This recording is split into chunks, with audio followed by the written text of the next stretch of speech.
Amma was shot and devastated. She pleaded for Kofi, reminding him of their love and the family they had built together. But Kofi's decision was final. With a heavy heart, Amma accepted her new role. She moved from their shared bedroom to a small, modest room kitchen. Her days were now filled with servitude, tasks she had never before had to. Meanwhile, Adwa moved to the house, assuming the role of the lady of the house. Despite a new position, aiming dignified resilience, she continued to care for vines who were confused and saddened by the sudden grief of the family Kwame marveled that Amma had always brought her Amma had always, and they could not understand why their father had done John their As the months passed, Kofi's relationship having secured started to move self-image. They cried out and cared little. She was demanding, self-selfish, but no one dared to serve who had always respected Amma. The servants who had always respected Amma were now mysteries. Kofi began to realize mistaking her, but she had to protect Kofi began to realize, but his pride continued to put up with Adwa's behavior. He continued to put up with Adwa's behavior. However, the more he was miserable, however, the more he one day, Kofi felt greatly. His strength waned. One day, and he was confined, fell gravely ill. His strength waned. Uninterested, confined to his bed, spent most of her time caring, leaving Kofi. Spent most of her. It was Amma leaving Kofi. Despite the, it was Amma who stepped into Amma's heart. Despite the state, Amma's heart, herbal remedy, cooked nourishing meal, prepared Kofi's side, cooked nourishing meal made by Kofi as she cared for him, as she cared to reflect on his. He realized how deeply he had wronged Amma, and how foolish he had been to let his infatuation with Adwa blind him to the love and devotion of his true wife. Gradually, Kofi recovered, and with his health restored, he made a decision. He called a meeting of the elders, seeking their counsel and support. In front of the entire community, he confessed his wrongdoing and expressed his regret for the way he had treated Amma. I have sinned against my wife, my children, and my community, Kofi said, his voice trembling with emotion. I allowed my desires to cloud my judgment, and I have caused immeasurable pain to the woman who has always been by my side. I beg for your forgiveness and ask for your help to make amends. The elders, moved by Kofi's sincerity, agreed to help him. They summoned Amma and asked her if she was willing to forgive Kofi and restore their marriage. Amma, who had never stopped loving her despite his betrayal, nodded. With the elders as witnesses, Kofi publicly apologized to Amma. He pledged to never again let his desires lead him astray, and vowed to cherish and honor the rest of their days. Amma, with tears in her eyes, accepted his apology and embraced him. Adwa, seeing that her hold over was broken, fled the village in shame. The village who had always respected Amma celebrated her return to her rightful place as Kofi's wife. The household, once filled with tension and sorrow, was restored to a place of love. Kofi and Amma worked together to rebuild their family. They spent time with their children, making up for the neglect and pain. Kofi, having learned a hard lesson, became a better husband and father. He involved himself more in the community, using his wealth and to help those in need. Amma's strength and resilience became a legend in the village. She was admired not only for her beauty, but also for her unwavering spirit and capacity for forgiveness. Her story was passed down through generations, a tale of love, betrayal, and redemption. In the end, Kofi and Amma triumphed over the trials they had faced. Their bond was stronger than ever, forged in the fires of hardship, and tempered healing by the healing power of forgiveness.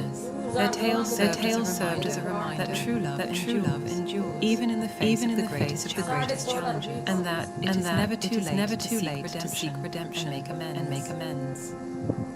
Once upon a time, in a small village nestled deep in the heart of Africa, there lived a girl named Mary. She was known for her kindness, intelligence, and unwavering courage. However, there were two boys in the village, John and Jack, who always seemed to make trouble for her.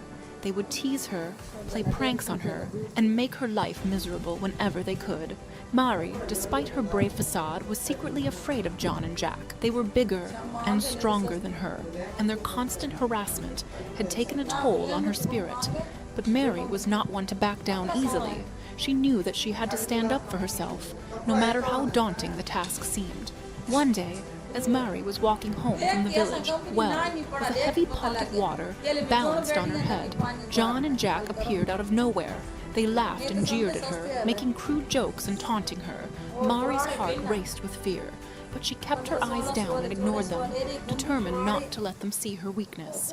As the days passed, John and Jack's tormenting grew worse. They would hide her belongings, spread rumors about her, and even go as far as tripping her in front of others. Mary felt like she had nowhere to turn. She confided in her mother, who comforted her, but also urged her to find a way to stand up to the bullies. Mary spent many sleepless nights thinking of a plan. She knew that she couldn't confront John and Jack directly, as they were too strong for her to handle alone. Instead, she decided to use her wit and intelligence to outsmart them. One sunny morning, Mary woke up with a determined glint in her eyes. She went to the village elder, a wise old woman named Nala, and asked for her guidance. Nala listened to Mary's plight and nodded knowingly. She gave Mary a small bag of magical seeds and whispered ancient words of power that would help Mary in her quest for revenge.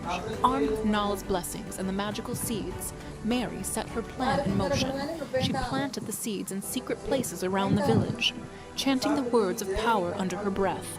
Slowly, the seeds sprouted into vines that grew thick and strong, creating a tangled web of greenery that covered the paths John and Jack used to harass her. The villagers marveled at the sudden growth of plants, but thought nothing of it until one fateful day, John and Jack, in their usual mischievous manner, decided to chase Mary through the village square. But as they ran after her, they found themselves ensnared in the vines that had grown overnight. The more they struggled, the tighter the vines wrapped around them. They cried out for help, but no one dared to intervene, for they knew the boys had brought this upon themselves with their bullying ways. Mary watched from a safe distance, a mix of satisfaction and pity in her eyes. She had never wanted to hurt anyone, but she had to protect herself. As the villagers gathered to witness the spectacle, Mary stepped forward and spoke with authority. "John, Jack," she called out, "you have tormented me for too long. Today, you face the consequences of your actions. Learn from this, and let it be a lesson to treat others with kindness and respect." With that, Mary uttered a few more words of power, and the vines released their grip on John and Jack. The boys stumbled out, humbled and shaken. They looked at Mary with newfound respect and promised to change their ways. From that day on, John and Jack became Mary's allies instead of her tormentors. They worked together to spread kindness and unity throughout the village, and Mary's act of revenge turned into a powerful lesson of forgiveness and redemption. And so, the tale of Mary's revenge spread far and wide, becoming a legendary story of courage, wit, and the transformative power of standing up to bullies with intelligence and compassion. So here you have it. Subscribe to our channel for more folk tales.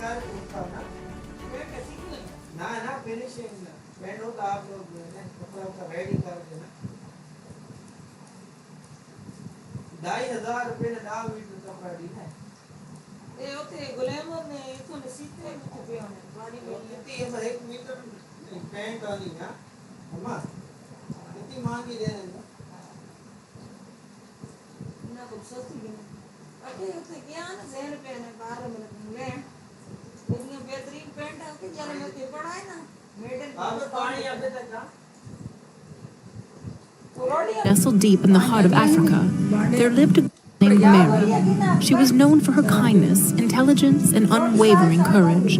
However, there were two boys in the village, John and Jack, who always seemed to make trouble for her.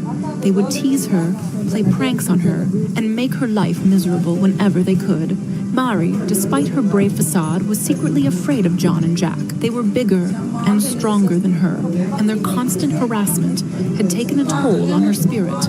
But Mary was not one to back down easily. She knew that she had to stand up for